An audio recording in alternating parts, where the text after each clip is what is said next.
I'm Bill DeFoi. Welcome back in here to News Junkies. And we're visiting with our travel guide into the unknown. Michelle Hubbard joins us. And welcome back in here, Michelle. Thank you, Bill. Happy to be here. Well, good to have you. Now, we're going to talk about receiving.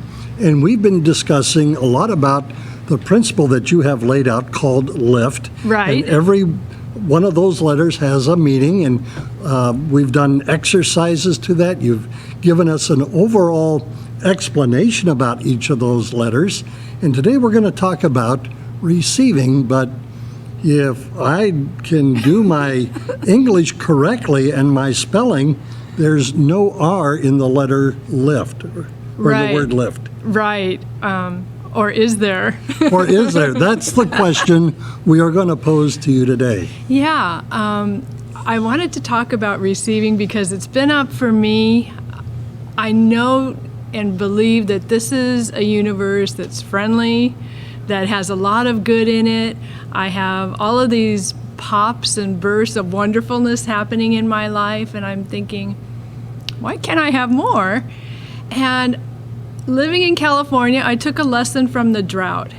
And I looked at the ground by where I live, where there used to be grass, and now it's hard and it's gray. And I thought, you know, if we do have this El Nino or something, it's going to have a tough time receiving it because the water will just roll off of it because it's so hard. And I don't know, this was what set off a kind of a light bulb of, oh, how can I make myself a softer place for receiving whatever good I believe, you know, exists in this universe, in this world, in this life of mine? And so that's when I turned to L.I.F.T.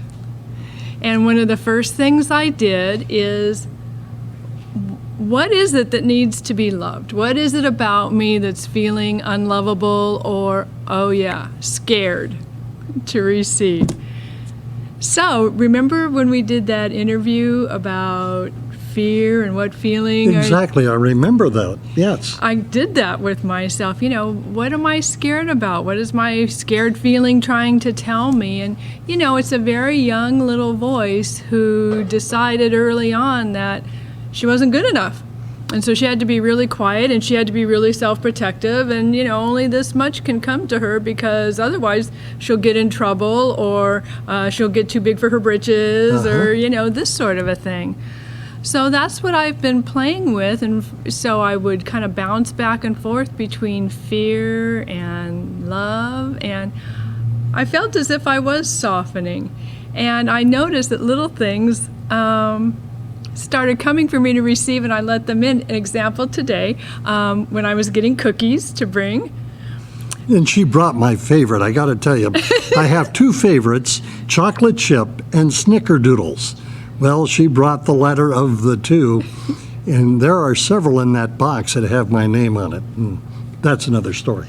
Well, I was at Whole Foods, and it turns out that today they are giving away free bags. So I got a Whole Foods bag that says Oxnard, California on it, and I received it. And here's another tie-in to L.I.F.T. By being able to fully receive something, that's how we can really, truly, fully say thank you for it. So there is this kind of aspect of receiving fully and then being able to experience the true joy and celebration of being grateful for it.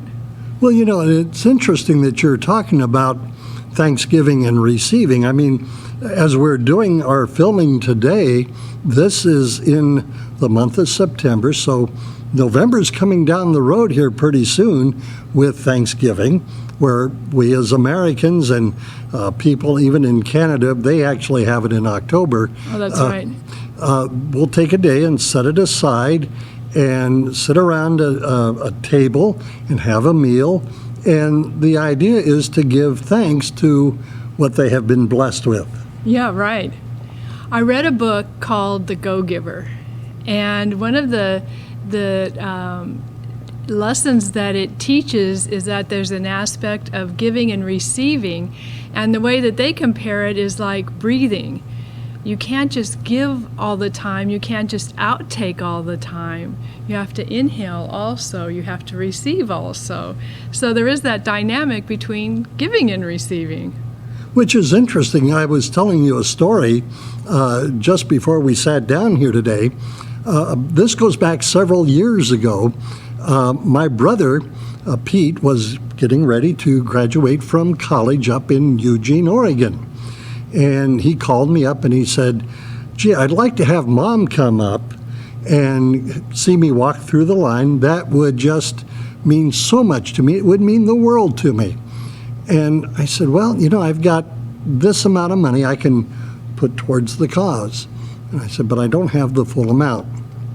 Well, he said, well, look, maybe I can figure out another way. Well, he contacted a friend of the family who is a pastor of a local church, and the pastor called me up and said, Bill, I'd like to come over tonight and talk with your mom. Would you be there? And I said, yes, I'll be there. He came over, and he sat down, and he said, Betty, my mom's name was Betty. He said, Betty, we have these funds set aside for you to go up and see your son walk the line in graduation. And we'd like to have this given to you so that you can go and see. Well, Mom was a very humble individual and said, it's more blessed to give than to receive. And the pastor made a very interesting statement, and I thought he was very astute.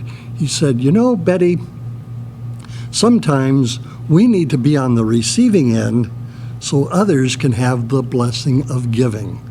And with that, she took the money and was able to go and enjoy her time with my brother, and that meant the world to my brother. And unfortunately, a few months later, Mom had passed, but Pete was able to come down and that kind of thing. But that was really the last time that he was to see her up in Mobile, and it was just a very, as I reflect back on that, I'm going, sometimes we need to be on that receiving end and not just give and give and give, because it would seem like we would be like a football from the Patriots and kind of deflate. Sorry, Tom Brady. Right. Yeah, I totally agree. I think, first of all, we have some maybe societal or even religious conditioning that makes us think we're bad people, or there's a limit to how much we are entitled to receive to still be good. But there's also this beauty in allowing someone else to give and allowing ourselves to receive what, comes from a source of infinity ultimately. So maybe there's not even all that much difference between giving and receiving. Do you feel like there is some sort of a balance between the two? I think that's what makes us soft enough to receive.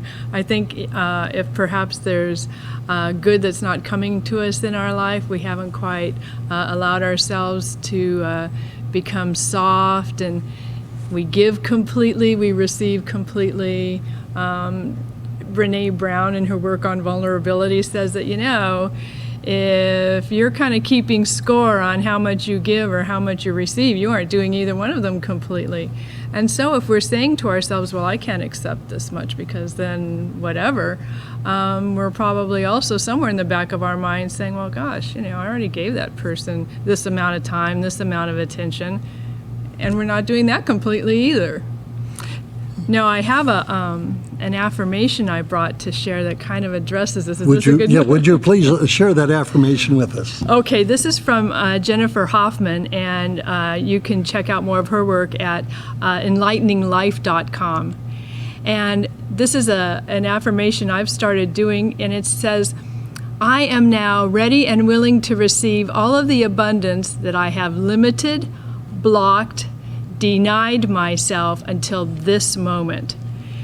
And I was one day doing this, kind of out loud, and just automatically I noticed that when I got to the point where I said all of the abundance that I have limited, my hands started doing this almost by themselves, blocked, denied myself. So I would invite you to even get your body into it and loosen up all of those beliefs or fears. Take a breath. We both know that breathing is very important for helping to shift a perspective. And let yourself receive and experience the joy of it, and then we'll come gratitude, and then after that, gosh, notice what it does to how you give. I think it may even impact that. And what an interesting analogy, because in order to live, we have to breathe in and exhale to give back. What an Right. interesting analogy. Yeah, thank you. And I think that's probably the crux of the whole thing. I think that's the crux of the whole thing. And so I think that if we go back to the definition of love that I use, being willing to be in the same space as, that will help make us more soft. And then if we face the fear, whatever it is, it may be something different than not good enough. That's my central repeating pattern. Maybe someone else has something different, but take whatever's scary about receiving something that's bigger than you ever imagined you could have, and give it some love and some space, and then start softening. All right, Michelle Hubbard, and excuse me, Michelle has a telephone number and a website. And again, as I mention every time that we're together, I would be remiss if I didn't ask you to share that with us. Thank you. Yeah, my phone number is 805-814-6884. I'll share my email address because my website is under construction right now, Okay. if that's okay. It's Michelle Hubbard, and then the number 4 and the letter U @gmail.com. Wonderful. Michelle Hubbard, our travel guide into the unknown. And I'm Bill DeFoy, inviting you to join us next time for another edition of News Junkies, a production of the Heritage Media Group.